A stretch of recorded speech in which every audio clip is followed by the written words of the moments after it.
On, over, above. তিনটি মানে ওপরে, অন মানে ওপরে, অ্যাভব মানে ওপরে, ওভার মানে ওপরে। এবার তোমরা কোন সময় কোন জিনিসটা ইউজ করবে? ঠিক আছে, প্রথমটা বলি, নাম্বার 1, অন। অন মানে উপরে। যখন কোনো বস্তু কোনো কিছুর উপরে ছুঁয়ে থাকবে তখন তোমরা অন ব্যবহার করবে। যেরকম for example, the book is on the table. আচ্ছা, the cups are on the plate.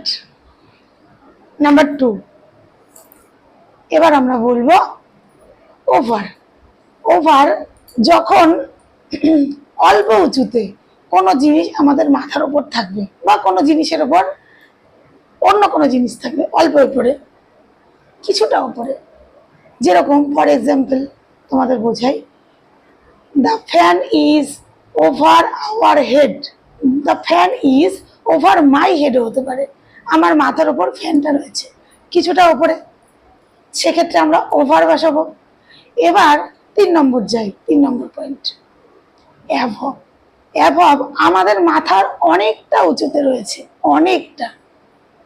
যেরকম for example, the aeroplane is above my head, সেক্ষেত্রে আমরা অ্যাভব বসাবো অনেকটা উঁচুতে।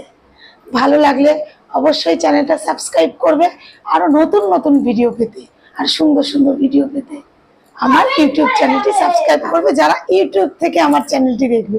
আর যারা ফেসবুক থেকে দেখবে তারা অবশ্যই কমেন্ট করে জানাবে কেমন হলো আমার ভিডিও। টাটা।